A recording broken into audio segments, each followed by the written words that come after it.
Bon, je vous propose de commencer. Donc, bienvenue, à toutes et à tous à cette première matinale GRDF, sur la thématique de la sécurité des réseaux gaz. Donc je me présente, Arnaud de Coster, je suis le chef d'agence, de tertiaire et industrie, sur les régions, Hauts-de-France et Normandie et j'ai la chance et le plaisir en fait d'animer et d'introduire en fait, cette, séquence. Alors, je vais faire un petit pied de côté pour commencer et vous parler un peu de gaz en 2-3 minutes, avant vraiment de rentrer dans le vif du sujet et parler sécurité, des réseaux gaz. Pourquoi? Parce que, bah, le gaz est chahuté depuis maintenant 2 ou 3 ans et il y a un peu plus de 18 mois, on se demandait, si, on allait avoir assez de gaz pour passer, l'hiver suite, au démarrage de la guerre entre l'Ukraine et la Russie et avec la fin de l'approvisionnement du gaz russe. Et nous avons donc passé l'hiver dernier, plus que correctement. Alors pourquoi? Parce que d'une part, la France est, hem, assez peu dépendant de la Russie, hein, à peu près 16 ou 17 historiquement, et parce que la France a fait le choix aussi, d'un approvisionnement diversifié et nous avons la chance en fait d'avoir, sur le territoire français 4 terminaux méthaniers, dont 2 sur le territoire, un à Dunkerque, et un qui vient de démarrer au Havre, terminal flottant qui nous permet de s'approvisionner pardon, en GNL. Donc pas de problématique de continuité de fourniture de gaz. Aujourd'hui, les stocks sont pleins en plus, les températures sont clémentes, donc du gaz, on en a. Ensuite, cette, même guerre, en fait, a fait flamber les prix des énergies et notamment le prix du gaz, avec un prix du gaz, au-delà de enfin, qui a frôlé les 150 € du mégawattheure. Aujourd'hui, ce n'est plus le cas. Donc le gaz est de nouveau compétitif puisque, il est aux alentours des 30 € du mégawattheure. Si vous voulez acheter du gaz aujourd'hui pour fourniture 2027, il se négocie sur les marchés de gros à peu près 28 € du mégawattheure. Donc nous avons retrouvé, aussi de la compétitivité au niveau du prix du gaz. Je sais qu'on est entre industriels et qu'un certain nombre d'entre vous ont été contraints de basculer, sur des énergies, alternatives type fioul ou propane, du fait des prix de l'énergie, du fait du prix du gaz. Aujourd'hui, je voulais, aussi, voilà, vous signaler que le gaz est de nouveau compétitif. Ensuite, le gaz, on a souvent entendu: «Le gaz, c'est terminé, c'est la fin du gaz, le gaz est carboné». Alors, j'ai envie de vous dire: «Non, le gaz, c'est pas terminé. Oui, le gaz est carboné». Alors pourquoi c'est pas terminé? Parce que, toutes les études qui ont été réalisées, tous les scénarios qui ont été projetés à horizon 2050, soit par des électriciens, soit par des gaziers, soit par, l'ADEME ou d'autres encore entités, montrent en fait qu'il y aura toujours, du gaz à horizon 2050. Il y en aura moins dans le mix énergétique, à peu près 2 fois moins, dixit l'ADEME, mais le gaz, existera toujours, on ne peut pas s'en passer. Voilà, donc maintenant ce gaz naturel est carboné et notre devoir à nous, GRDF, à vous industriels, à toute la filière aujourd'hui des autour qui travaille autour du gaz vert, bah, c'est de décarboner et de verdir ce gaz. Actuellement, nous avons à peu près 13 TWh en France de gaz vert injecté dans les réseaux, pour une consommation de l'ordre de 400 TWh. Le projet d'entreprise de GRDF vise, 20 de gaz vert, dans les réseaux à horizon 2030 et 100 à horizon 2050. Donc le gaz, ce n'est pas terminé. Le gaz, bah, vous en avez besoin, vous, en tant qu'industriel. Le gaz se verdit progressivement et le gaz va se décarboner. Donc c'était important, pour moi de vous donner ces 3 choses-là. Du gaz, il y en aura, on passera l'hiver. Le gaz est redevenu compétitif. Le gaz, en fait, sera toujours présent dans le mix énergétique à horizon 2050 et le gaz se verdit progressivement et on accélère son verdissement. Donc s'il y a toujours du gaz en 2050, il y aura toujours des réseaux, du réseau gaz, et donc on parlera toujours sécurité et réglementation des réseaux gaz. Alors pourquoi cette matinale, on l'a, organisée autour de cette thématique-là? Bah, d'une part parce que la sécurité, c'est un pilier majeur en fait dans les dans le projet d'entreprise de GRDF. Voilà, donc ça, c'est la première raison, hein. On a un peu plus de 200 000 kilomètres de réseau gaz à exploiter, à maintenir et en toute sécurité. Et la deuxième raison, puisque on vous alimente en gaz, vous avez, vous, du réseau intérieur, heu, sur vos sites et ce réseau intérieur, bah, doit aussi, être bien conçu, s'entretenir, et est soumis à un certain nombre de réglementations. Donc on a voulu, vous partager, et Camille, tu peux passer le slide suivant s'il te plaît.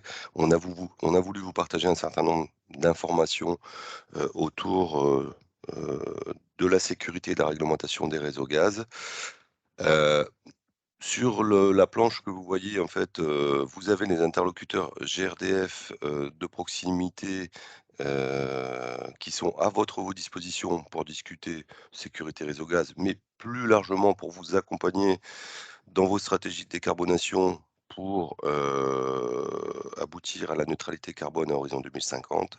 N'hésitez pas à les contacter, heu, pour, heu, pour qu'ils vous accompagnent.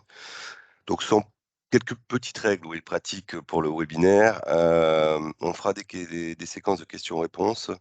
On vous demande de bien laisser les micros fermés, et de poser vos questions, en fait, dans le fil de discussion. On reprendra les questions, en fait, au fil de la présentation et je passe du coup de suite la parole à Gérald Dehon de la société Accégide, heu, directeur, régional Nord-Ouest. À toi, Gérald. Bonjour à tous, merci Arnaud pour ton introduction. Donc, je me présente, Gérald Dehon, je m'occupe d'Accégide, du développement d'Accégide chez la région Nord-Ouest. Je vous remercie de votre présence aujourd'hui pour cette thématique concernant la réglementation gaz dans le secteur industriel. Donc, le sommaire que je vous propose de voir aujourd'hui, donc déjà en premier temps une introduction, où je vous présenterai synthétiquement Accégide et le contexte réglementaire lié au réseau de gaz naturel, afin d'assurer la sécurité. Nous verrons le code du travail et les obligations de l'employeur par rapport au risque gaz afin d'assurer la sécurité et la santé des employés. Nous verrons l'arrêté préfectoral, le rôle de l'arrêté préfectoral autour de la réglementation gaz. Nous ferons un laïus sur les équipements sous pression. Alors, selon deux items, la partie construction neuve de tuyauterie et la partie exploitation lorsque les réseaux sont mis en service. Nous verrons le système normatif, les normes associées au réseau de gaz naturel et les contrôles, comment dire, qui en découlent. Et nous finirons par voir les évolutions de l'arrêté du 3 août 2018 qui concerne les chaufferies, l'alimentation des chaufferies gaz. Alors, l'introduction. Alors rapidement, Accégide, c'est une société qui a été créée en 2018, qui fait partie de GRDF, qui fait partie de 100% de GRDF, et dont la mission, c'est d'apporter comment dire, des solutions en termes d'expertise, de maintenance, de travaux et de formation autour du réseau gaz, sur vraiment l'intégralité du réseau de gaz naturel. Accégide, c'est composé d'experts sur le domaine du gaz naturel. Nous avons un rayonnement national pour avoir une proximité client et répondre aux besoins des clients industriels. Donc, si on revient sur le contexte réglementaire des réseaux de gaz naturel, alors l'employeur, l'exploitant, est, comment dire, est responsable de la sécurité des réseaux de gaz naturel à partir de la limite de propriété de son site, c'est-à-dire qu'à partir de la vanne de sortie du poste de détente GRDF ou du poste de détente GRT Gaz, s'ils sont alimentés par un réseau de transport, et à partir de là, pour assurer la sécurité des réseaux, il doit respecter, comment dire, un puzzle réglementaire. Des réglementations qui sont constituées d'un puzzle, composé dans un premier temps du code du travail et des arrêtés préfectoraux, qui vont définir les exigences, les obligations, les exigences spécifiques sur les réseaux de gaz naturel. Et ensuite, c'est composé de normes qui sont assujettis à des niveaux de pression. Donc, comme par exemple la directive des équipements sous pression ou les normes, on va dire, liées au réseau, comme la norme 1775 ou 15001, que je vais vous présenter plus en détail par la suite. Donc ça, c'est pour la partie réseau. Et pour tout ce qui est alimentation des chaufferies et comment dire, des panoplies de brûleurs, eh ben, ils sont assujettis à des réglementations telles que l'arrêté du 3 août 2018 et également la directive des équipements sous pression. La directive ATEX, elle couvre l'ensemble des réseaux de gaz naturel, du réseau de gaz naturel du site. Donc, ces normes, ces arrêtés, ces codes du travail vont donner des obligations, des règles à respecter pour tout ce qui est conception, fabrication, exploitation et maintenance des réseaux de gaz naturel. Donc, moi, ce que je vous propose dans les slides suivants, c'est de voir les obligations qui sont liées au code du travail, à l'arrêté préfectoral, aux équipements sous pression et aux normes des réseaux. Donc, dans un premier temps, le code du travail. Donc, le code du travail, c'est... il y a un slide qui a passé. Donc, le code du travail, c'est vraiment, comment dire, les obligations principales qui sont liées, comment dire, à l'exploitant et qui doit respecter pour assurer la santé et la sécurité des travailleurs. Alors, pour faire la présentation, on a souhaité extraire, on va dire, vraiment les principaux articles du code du travail qui vont induire les obligations liées à l'employeur sur les réseaux de gaz naturel. Donc, le premier article, alors je vais vous le lire, c'est l'employeur doit prendre les mesures nécessaires pour assurer la sécurité et protéger la santé physique et mentale des travailleurs. Ces mesures comprennent des actions de prévention des risques professionnels et de la pénibilité au travail, des actions d'information et de formation et la mise en place d'une organisation et des moyens adaptés. Alors cet article, comment dire, concerne l'ensemble des éléments de sécurité à prendre sur le site et il concerne la sécurité du gaz naturel. Donc l'employeur est responsable de la sécurité dont le risque gaz sur son site. À travers ça, il doit répondre à l'article L421.2 qui met en place les mesures, les principes généraux de prévention. Alors, voici, ça, c'est les principes généraux. Nous, on va vraiment s'attarder sur les 3 premiers qui concernent le gaz naturel. Donc, l'employeur doit éviter les risques. Alors, pour ça, il doit déjà prendre conscience des risques qui sont liés au réseau de gaz naturel afin de pouvoir mettre en place les actions à réaliser. Suite à ça, il doit évaluer les risques. Il ne peut pas être évité. Alors, pour évaluer les risques, il faut réaliser, selon le système normatif, des audits, des contrôles visuels, des recherches de qui vont pouvoir faire un état des lieux et mettre en place les actions pour assurer la sécurité des réseaux. Et enfin, suite à ces audits, ces contrôles visuels, on va pouvoir combattre les risques à la source en mettant en place des actes de maintenance, de travaux de remise en conformité, de recherche de fuite ou de formation qui vont pouvoir assurer la sécurité et la santé des employés. Donc ça, c'est les premiers articles issus du Code du travail. Il faut également savoir que selon le Code du travail, l'employeur doit transcrire, donc ça c'est l'article L4121-1, l'employeur doit mettre à jour un document unique, enfin doit bâtir un document unique et le risque gaz doit être présent dans ce document unique. Dans ce document unique, il doit y avoir également un document relatif à la protection contre les explosions, c'est-à-dire par rapport à la directive ATEX. Donc le risque gaz, selon le Code du travail, doit être intégré dans le document unique. Et il faut savoir que ce document unique doit être mis à jour une fois par an, au minimum une fois par an, ou lorsqu'il y a toute décision d'aménagement important qui se fait dans la société, ou alors lorsqu'il y a une information supplémentaire intéressant l'évaluation d'un risque dans une unité de travail est recueillie. Donc voilà. Et enfin, le dernier article du Code du travail qui est lié au réseau de gaz naturel, c'est celui-là, l'article L4121-4. L'employeur doit s'assurer que son personnel intervenant soit formé au risque gaz et également comment on se met en sécurité lorsqu'on a une problématique sur les réseaux de gaz naturel.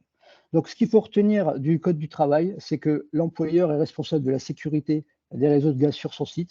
Pour cela, il doit faire une évaluation des risques à travers un audit, des contrôles visuels et une recherche de fuite pour s'assurer qu'il n'y a pas de risque d'explosion sur son site, pour assurer la sécurité de ses employés. Il doit renseigner ces risques dans le document unique, le mettre à jour en fonction des échéances et des modalités du Code du travail.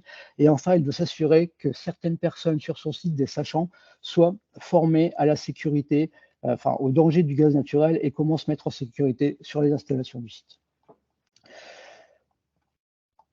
Ensuite, l'arrêté préfectoral. Donc, si on revient sur le puzzle réglementaire, on a vu vraiment le code le plus important, c'est le Code du travail. Ensuite, c'est l'arrêté préfectoral. L'arrêté préfectoral, comment dire, il va traiter de l'ensemble des risques liés à un site industriel, mais il va également autoriser, entre autres, l'exploitation des installations classées pour la protection de l'environnement. Il va inscrire les ICPE dans des rubriques, les installations dans des rubriques, et les soumet à un certain régime. Par exemple, la rubrique 2910 pour les chaufferies qui sont entre 1 et 20 MW, ou la rubrique 3110 avec autorisation pour les chaufferies supérieures à 20 MW. L'arrêté préfectoral peut demander le respect de textes réglementaires généraux et de systèmes normatifs. Il peut par exemple vous imposer de faire du repérage de tuyauterie, d'avoir des consignes d'exploitation, de former votre personnel, d'avoir des systèmes de double vannage automatique sur vos installations. Donc, il va faire rappel à des textes réglementaires par rapport au niveau d'ICPE que vous avez sur vos sites. Et il peut être également plus restrictif que les tests réglementaires généraux, c'est-à-dire qu'il peut vous demander plus que la réglementation. On voit par exemple souvent des arrêtés préfectoraux qui demandent aux sites clients d'installer des systèmes de double électrovan en amont, enfin vraiment à l'entrée du site. Donc c'est des choses qui sont plus restrictives que la réglementation. Alors une bonne pratique, donc ce qu'il faut savoir, c'est que vous, employeurs, exploitants, vous devez prendre connaissance de votre arrêté préfectoral et des risques liés au réseau de gaz naturel afin de voir les textes généraux à respecter et également s'il n'y a pas des éléments plus restrictifs à mettre en place.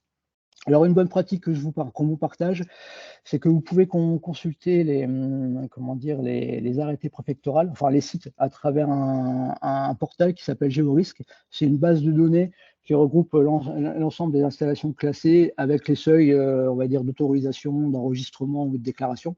Et c'est une base qui est mise à jour fréquemment. La dernière mise à jour, elle date du 15 décembre. Donc, je ne sais pas, Arnaud, s'il y a des questions par rapport aux deux premiers items, le code du travail ou l'arrêté préfectoral. Alors, pour l'instant, dans les fils de discussion, il n'y a pas de questions. Par contre, si l'un d'entre vous a une question, on peut la prendre à l'oral.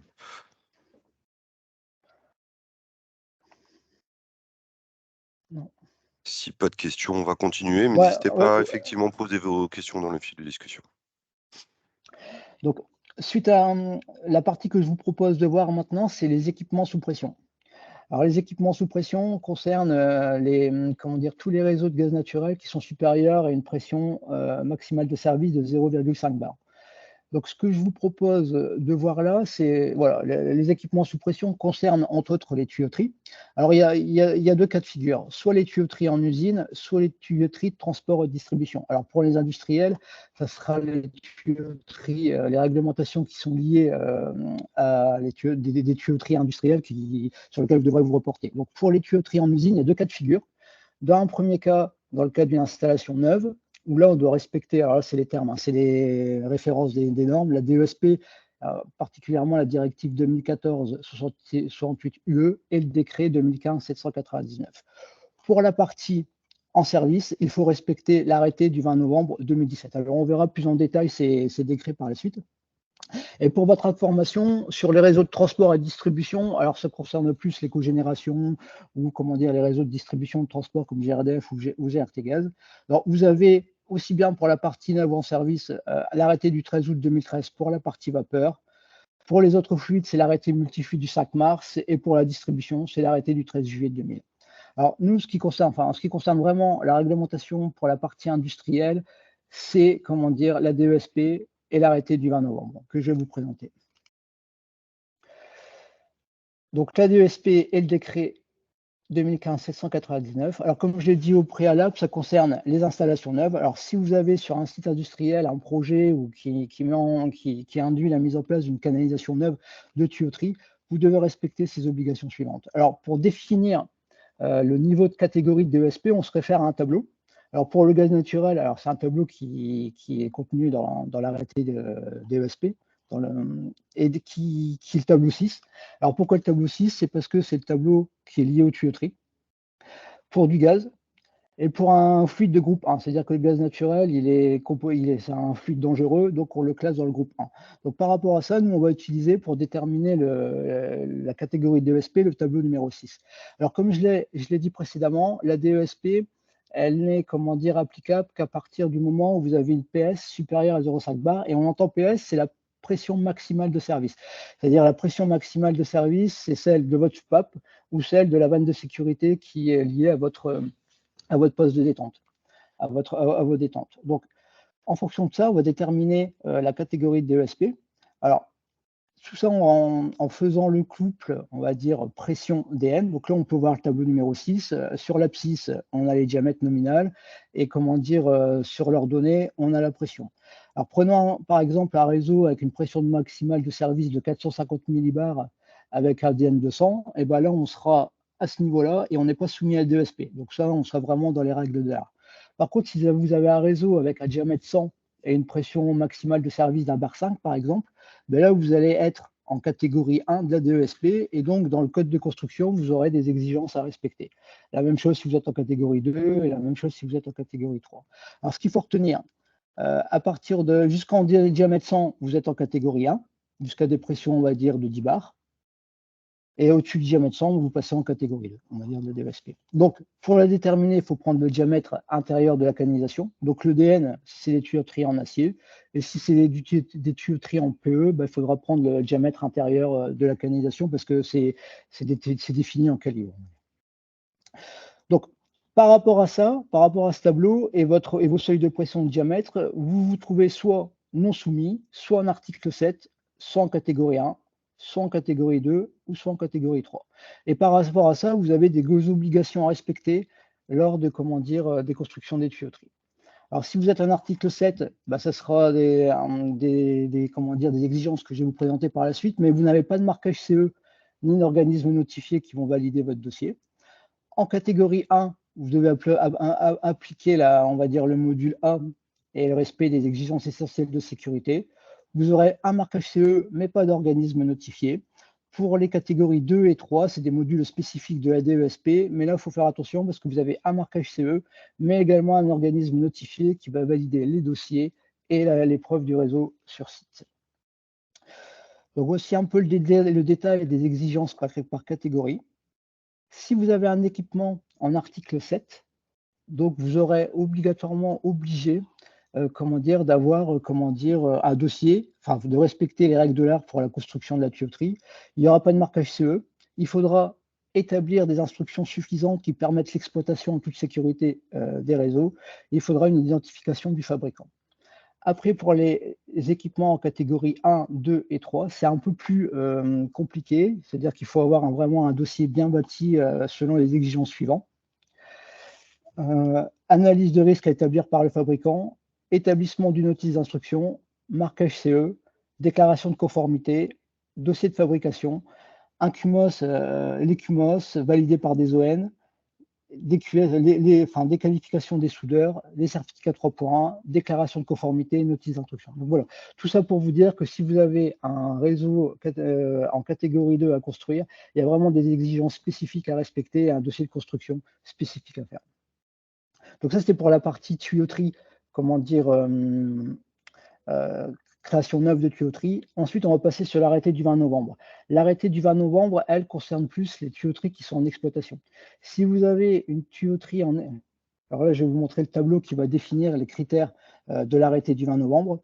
Alors l'arrêté du 20 novembre concerne les tuyauteries qui sont supérieures au diamètre 100 avec des pressions supérieures à 500 millibars. Là où vous êtes soumis à l'arrêté du 20 novembre et vous avez obligation de faire une inspection périodique de vos canalisations. Si vos tuyauteries présentent un diamètre supérieur à 350 mm avec des pressions supérieures à 10 bars, là vous rentrez dans le seuil de requalification périodique. Donc, si en industrie vous avez ce type de tuyauterie, vous êtes soumis à inspection périodique. Et donc l'obligation des exploitants sur ce type de réseau, c'est de tenir à jour une liste des équipements soumis présents sur le site. Pour chaque équipement soumis, avoir un dossier d'exploitation. Vous êtes responsable des inspections périodiques. Vous êtes responsable des interventions sur les équipements et vous êtes responsable de la formation du personnel. Donc ça, c'est l'obligation des exploitants si vous êtes en catégorie, si vous êtes soumis à l'arrêté du 20 novembre. Les inspections périodiques doivent se définir de cette manière suivante. Elles sont définies par rapport à un contrôle, par rapport à un programme qui est validé par un OH, mais elle contient à minima une vérification visuelle, une vérification du dossier et une vérification des accessoires de sécurité. Les délais de réalisation sont définis selon le plan d'inspection, ça est défini par un OH, et ces, comment dire, ces inspections sont pas, doivent être effectuées par une personne compétente qui est désignée par l'exploitant ou un organisme habilité. Pour la requalification périodique, c'est la même chose, à part que ça doit être effectué par un organisme habilité. Donc tout ça si on veut résumer, si vous présentez un réseau soumis, comment dire, qui répond à, comment dire, à l'arrêté du 20 novembre 2017, vous avez une inspection périodique à réaliser selon une périodicité qui est définie par un organisme habilité. Donc, Anon, je ne sais pas si tu as des questions par rapport Oui, à... j'ai une question, Gérald, de madame Descamps. Comment on définit notre catégorie quand on est vraiment sur la limite entre 1 et 2, catégorie 1 et 2? Bah, quand on est à la limite sur la catégorie 1-2, on prend la catégorie inférieure. C'est-à-dire que si vous êtes en diamètre 100 et puis que vous avez une pression de service à 1 bar, vous allez être vraiment sur la tangente, on va dire, de la catégorie. Et donc, vous prenez la catégorie inférieure, donc la catégorie 1. Ou article 7.7, si je peux reprendre le tableau hein, pour voir. Donc, voilà. Imaginons qu'on est en diamètre 100 avec une pression de service de 1 bar, on va être vraiment sur la limite entre la catégorie 1 et la catégorie 2. À ce moment-là, on prend les exigences qui sont liées à la catégorie 1 de la DESP. La même chose si on est au niveau de la qualification périodique. Dès lors qu'on a 350 mm et qu'on est à des pressions supérieures à 1 bar, par exemple, ben, on va prendre la catégorie 2 au lieu de prendre la catégorie 3. Donc on prend toujours la catégorie qui est inférieure, on va dire. Merci, Gérald.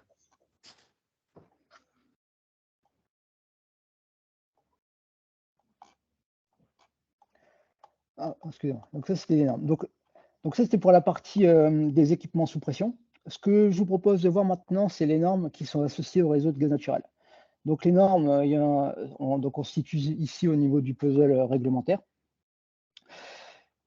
Donc le système normatif par rapport au réseau de gaz naturel, alors deux normes spécifiques comment dire, à analyser. La première, c'est la NF 15001. Qui se comporte en deux documents. Document 1 pour tout ce qui est conception et réalisation et document 2 pour l'exploitation. Cette norme fait référence et est à prendre comme référence dès lors qu'on a un réseau supérieur à 500 millibars en pression de service. Ensuite, pour les réseaux qui sont inférieurs à 500 millibars, on se réfère à la norme 1775. Voilà. C'est deux normes principales à avoir, à prendre en compte pour les réseaux de gaz naturel. Donc les normes, elles vont parler, comment dire, de l'intégralité du réseau, aussi bien en termes de conception, de réalisation et d'exploitation. Alors ce qu'il faut retenir comme règle principale pour la partie conception par rapport à ces normes, c'est que si vous avez un nouveau réseau à dimensionner ou à créer, il y a deux règles spécifiques de conception comment dire, à respecter. C'est déjà une perte de charge inférieure à 10% sur l'intégralité du réseau et une vitesse du gaz inférieure à 20 mètres par seconde. C'est vraiment les caractéristiques principales comment dire, à respecter. Et nous, ce qu'on peut voir comme retour d'expérience, alors c'est pas forcément sur les réseaux neufs, mais c'est surtout quand il y a des extensions de réseau ou des augmentations de puissance, on a souvent des problématiques de réseau mal dimensionnés. Donc un conseil, une bonne pratique, c'est si vous avez en industrie une augmentation de puissance, une nouvelle installation à réaliser, réalisez bien une étude de dimensionnement en respectant pour valider dans un premier temps que votre réseau est bien dimensionné, mais aussi qu'il respecte ces critères de dimensionnement, c'est-à-dire une perte de charge de 10% et une vitesse de fluide inférieure à 25 mètres par seconde. Ensuite, une bonne pratique, comment dire, un point important par rapport aux normes, c'est qu'il a été défini par le CLATEX il y a quelques années. Le CLATEX, c'est le comité de liaison des appareils destinés à être utilisés en atmosphère explosive. Il a été défini ce texte-là, qui est important pour tout ce qui est, comment dire, zone ATEX, pour la définition des zones ATEX. Donc, les tuyauteries de gaz conformes aux normes appropriées, c'est-à-dire la NF 1775 et la NF 15001, ne nécessitent pas une analyse de risque complémentaire au titre de la directive 1999-92-CE, qui est la directive ATEX, sous réserve d'une vérification périodique. Donc, on ne déroule pas l'évaluation ATEX, donc le risque d'explosion, en vue d'identifier et de prévenir les risques d'explosion dès lors que l'on a appliqué les mesures de protection préconisées par les normes, qui demandent essentiellement une ventilation appropriée de l'espace contenant les tuyauteries et une maintenance des installations. C'est pour cela que respecter les normes et rentrer dans la maintenance des installations permet d'éviter les risques d'explosion et d'avoir des zones ATEX au niveau, des tuyauteries. Donc moi, ce que je vous propose de voir, c'est les contrôles, on va dire, qui sont associés aux normes sur les réseaux de gaz naturel et qui doivent être réalisés en industrie. Donc, en premier temps, comme je le disais lors du code du travail, et afin, de pouvoir, faire un contrôle visuel, d'avoir un état des lieux, de faire un audit pour définir les actions à mettre en place sur les réseaux, la norme conseille de faire au minimum 6 fois, au moins tous les 6 ans, un contrôle visuel avec une recherche de fuite. Ce contrôle visuel, alors c'est au moins une fois tous les 6 ans, mais cette périodicité, elle peut être revue à la baisse en fonction de la criticité du site. C'est-à-dire que si vous travaillez dans une fonderie ou si vous travaillez, on va dire, dans une galvanisation où il y a un environnement, très corrosif, la périodicité des contrôles visuels et des recherches de fuite sera moins que tous les 6 ans. Donc le contrôle visuel, qu'est-ce qu'il comporte? Déjà une recherche de fuite sur l'intégralité des réseaux, aussi bien terrestres qu'aériens. Il contrôle aussi, il permet de faire un contrôle visuel complet des réseaux afin de déterminer les points spécifiques suivants. Est-ce qu'il y a de la corrosion? Est-ce qu'il y a de la corrosion qui pourrait engendrer à terme, on va dire, des risques de fuite? Est-ce qu'il y a de la détérioration mécanique? C'est-à-dire, est-ce qu'il y a de la détérioration mécanique des supports, des tuyauteries qui pourraient engendrer aussi une rupture et, une fuite de gaz? Est-ce que les robinets de gaz, les robinets de sécurité qui doivent être présents en entrée de bâtiment pour pouvoir être consignés en cas de problématique sont bien présents, sont bien manœuvrables, sont bien fonctionnels? Est-ce qu'il y a des composants vulnérables qui présentent, on va dire, des dégradations? Est-ce que les tuyauteries présentent bien un marquage selon les normes? Donc tous ces points-là, je vais vous les présenter un peu plus en détail dans les parties qui suivent. Donc le premier point qu'on a vu, c'était les points de corrosion. C'est-à-dire que le contrôle visuel va permettre, de faire un check-up complet du réseau afin de déterminer les points de corrosion, aussi bien sur les réseaux de gaz naturel, sur l'intégralité du réseau, des tuyauteries, aussi bien également sur les supports. Est-ce que les supports, présentent bien une isolation, on va dire, par caoutchouc, par exemple, qui va éviter les contacts métal et les fuites de gaz? Est-ce que les pénétrations de murs, tuyauteries, les pénétrations de murs sont bien faites? Parce qu'on voit souvent des fuites sur les réseaux de gaz naturel lors de contacts acier-brique ou acier-béton. C'est très corrosif, ça tape la tuyauterie, ça crée des fuites. Donc, on va regarder ces points-là. Et est-ce que les traversées, est-ce que les pénétrations de sol ou les sorties de sol sont bien faites également?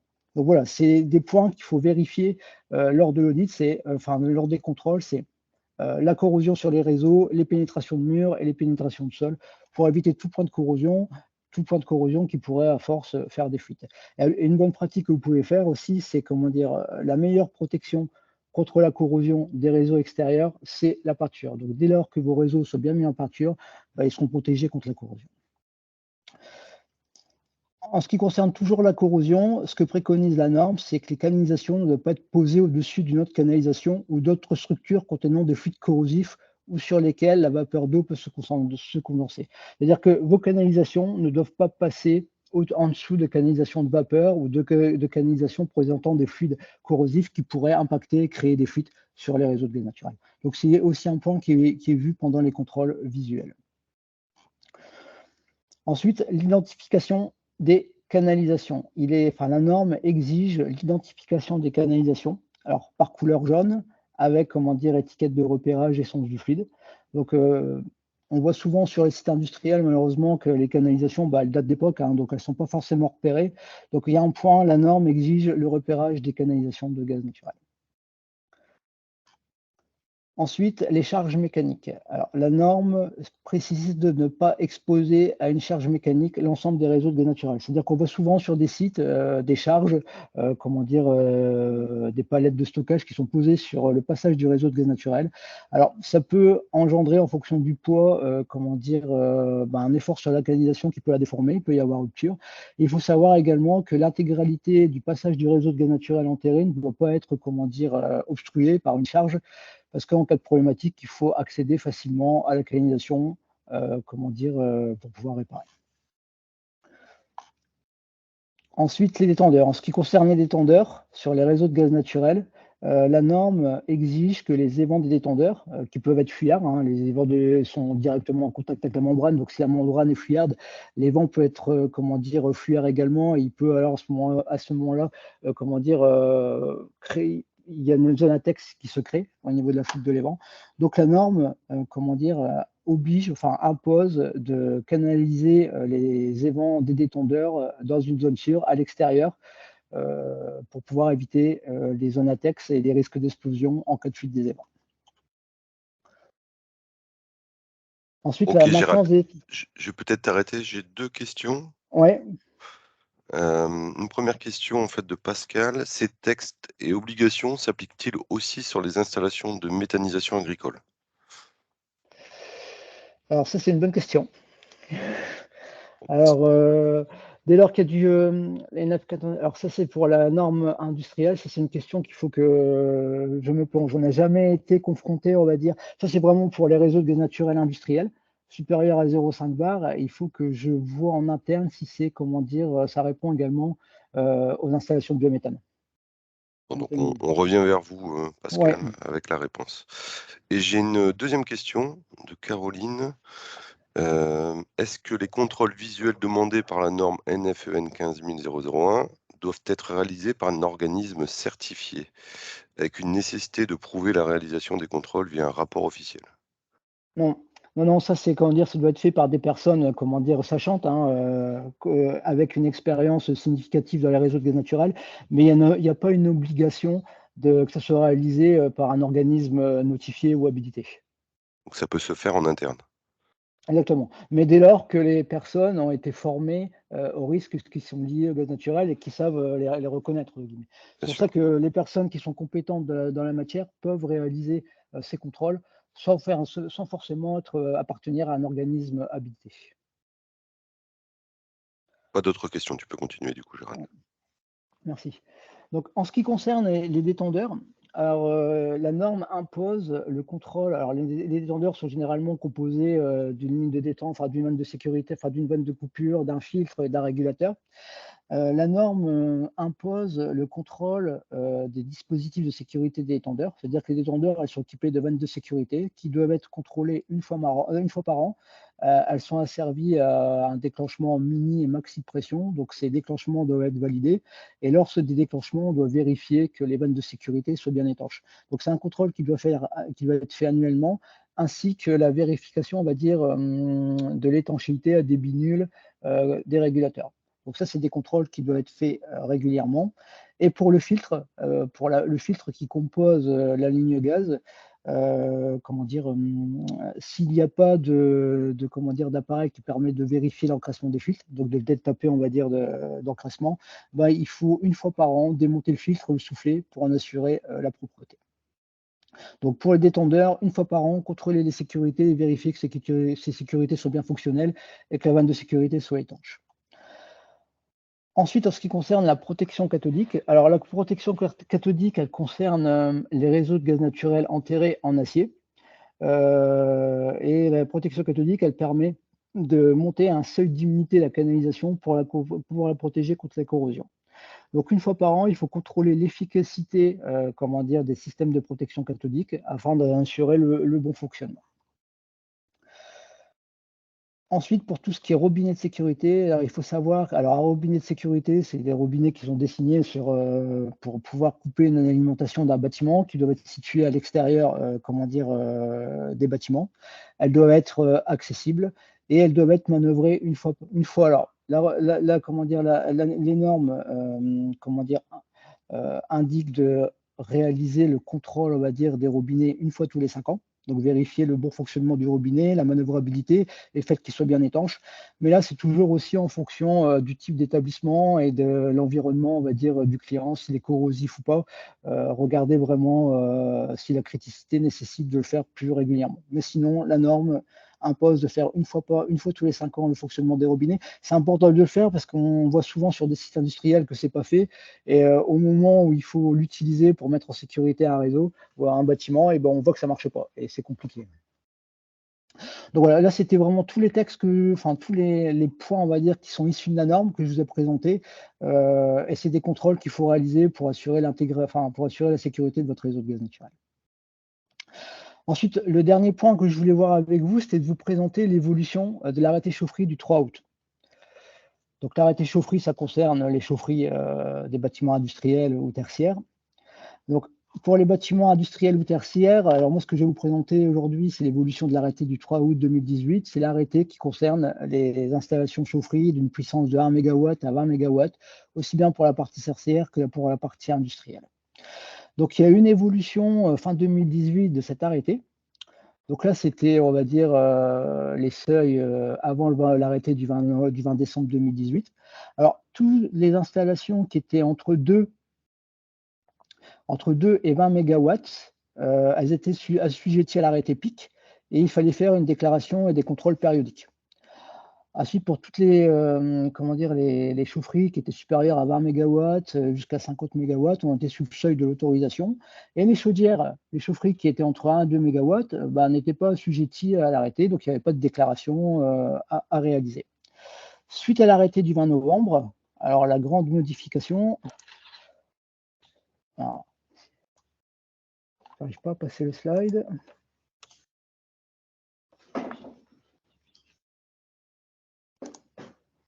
Alors voilà, suite à la modification, on peut voir que toutes les installations qui étaient en 1 et 2 mégawatts, et bien comment dire, aujourd'hui, sont soumises à la déclaration et contrôle périodique.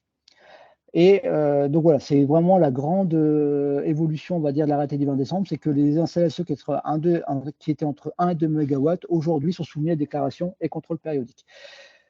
Les installations neuves et également les installations qui, à l'époque, n'étaient pas soumises. Donc, qu'est-ce qu'impose l'arrêté chaufferie? Elle impose pour l'alimentation en combustible d'avoir des réseaux conçus et réalisés de manière à réduire les risques en cas de fuite, d'avoir une protection contre les agressions extérieures, corrosion, choc, température, et repérées par des couleurs normalisées. Elle induit aussi d'avoir des dispositifs de coupure à l'extérieur des bâtiments, c'est-à-dire clairement repérés et indiqués de la consigne d'exploitation, et accessible en aval du poste de livraison. Donc là, si vous ne les avez pas sur votre réseau, c'est une non-conformité majeure.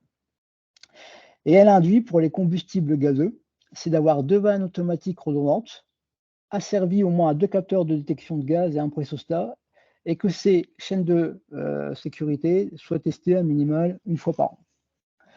Et aussi d'avoir des organes de coupure au plus près des appareils. Donc, la DMA, c'est-à-dire que toutes les installations neuves doivent répondre à ces exigences, on va dire, de l'arrêté, mais toutes les installations qui, avant 2018, n'étaient pas, avant l'arrêté, n'étaient pas assujetties à ces obligations, devaient se mettre en conformité avant le 20-12-2022. Donc, je vous partage l'information afin de vous la partager et de savoir si éventuellement, valider sur votre site que cette évolution a bien été prise en compte.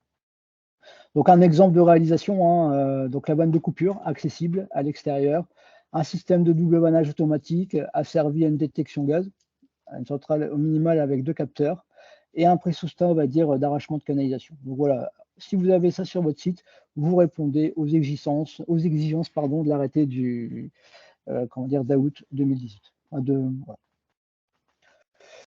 Voilà ce que je voulais vous présenter sur la norme. Alors c'est varié, il y a énormément de choses à dire sur les réseaux de gaz naturel, sur la sécurité des réseaux. Donc j'ai voulu, par rapport à cette présentation, vous montrer vraiment les éléments du code du travail, de l'arrêté préfectoral et des normes qui sont assujettis, on va dire, au réseau de gaz naturel, pour que vous ayez un peu en tête ce qu'il faut faire sur un réseau de gaz naturel pour assurer la sécurité des employés, éviter les risques de fuite et d'explosion.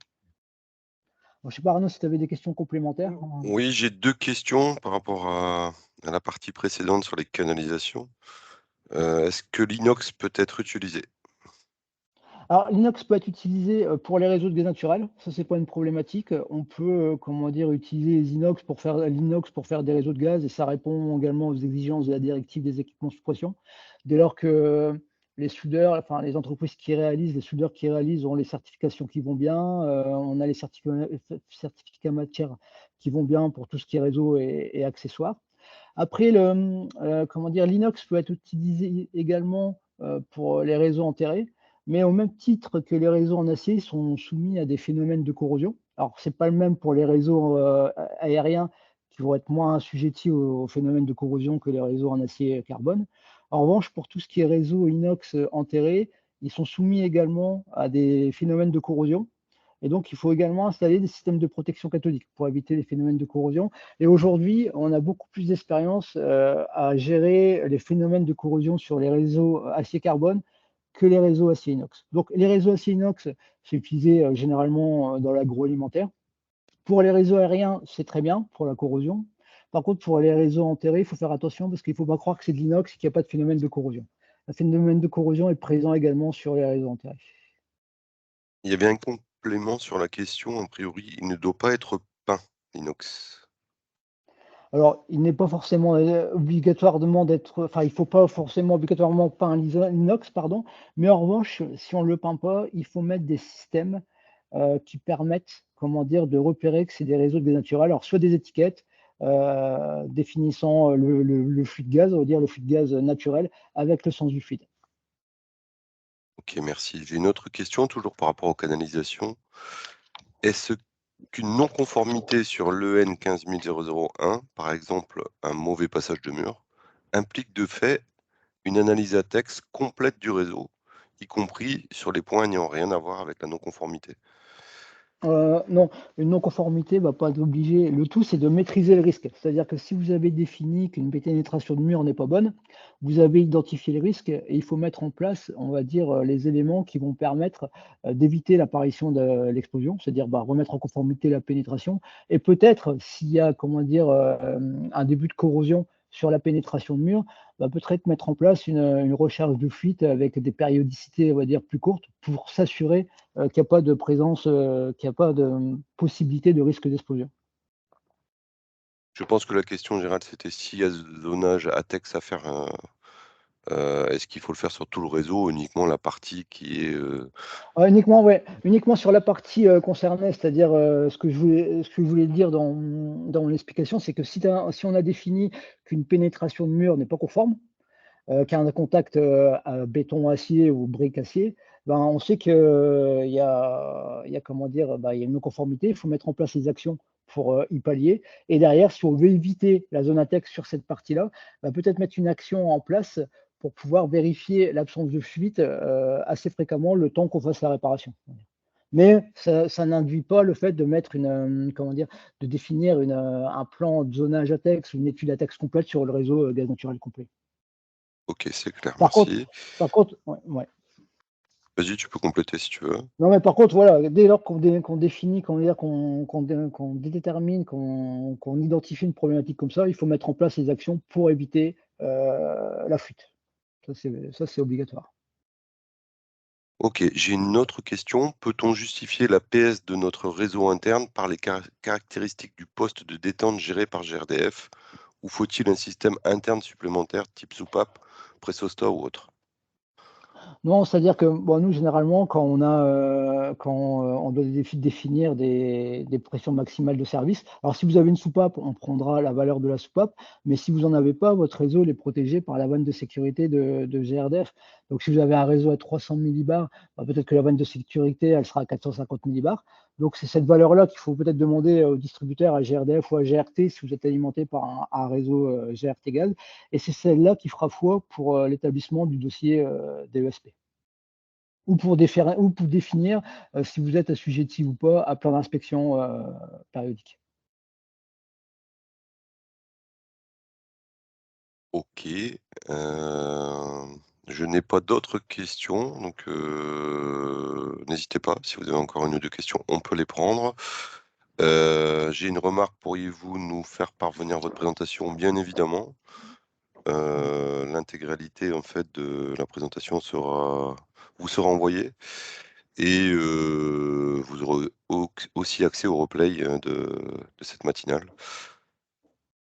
Voilà. Ce qu'on enfin, nous, côté GRDF, ce qu'on constate souvent, en fait, hein, c'est, des usines qui s'agrandissent, en fait, hein, des nouvelles lignes de production qui sont installées et des réseaux qui ont été dimensionnés, en fait, à l'origine. Voilà, on a souvent cette problématique, en fait, de perte de charge, en fait, hein, qui est souvent Mmh. liée au fait qu'on rajoute des équipements sur un Mmh. réseau initialement dimensionné. Donc soyez vraiment vigilants là-dessus quand vous vous raccrochez sur votre réseau gaz existant à bien refaire des calculs de dimensionnement. C'est des choses qu'on rencontre très régulièrement. Donc Gérald l'a dit, un réseau gaz, voilà, ça se conçoit, d'une certaine façon en respectant des normes. Ça s'exploite, ça se maintient, c'est important. Voilà l'industriel, l'employeur, en fait, est responsable, en fait, hein, de la bonne, heu, de la bonne, maintenance et exploitation du réseau gaz, sur son site. Donc n'hésitez pas si vous ne le faites pas, à vous rapprocher de vos collaborateurs GRDF. On vous mettra en relation avec les acteurs de la filière, Axégine, mais d'autres aussi, pour vous accompagner. J'ai pas d'autres questions a priori dans le fil de discussion. Vous avez 2 liens qui s'affichent là sur le slide, un lien vers, le site CJBAT qui est un site, GRDF, où vous allez trouver un certain nombre d'informations, autour de la sécurité des réseaux gaz et également le lien vers, le site d'Axégide où vous allez retrouver un certain nombre d'informations également. Alors j'ai une question qui s'est rajoutée depuis. Justement, comment ça marche quand on fait du neuf sur un réseau ancien vis-à-vis des contraintes DESP, car les normes ne sont pas les mêmes sur les 2 réseaux, si j'ai bien compris? Alors, vous avez bien compris. Comment dire? En vrai, si on crée un nouveau réseau qui est soumis à DESP, le nouveau réseau, devra être réalisé conformément, à la directive des équipements sous pression. Alors soit un article, 3.7 ou un article, comment dire? En catégorie 1, 2 ou 3 en fonction de sa catégorie de DESP, pardon. Donc, il y aura un dossier pour le nouveau réseau. En revanche, s'il y a un raccordement sur un réseau qui est soumis à l'arrêté du 20 novembre, par exemple, il y aura un dossier spécifique à réaliser pour le point de raccordement. Et donc, on aura deux dossiers, on va dire, spécifiques. Un dossier de construction pour le nouveau réseau et un dossier de raccordement sur le réseau existant pour pouvoir faire le raccordement. Donc 2 dossiers spécifiques et d'où là l'importance, si vous êtes un réseau soumis au 20 novembre, d'avoir un plan d'inspection réalisé et une inspection périodique faite et d'avoir tous les éléments qui concernent le réseau.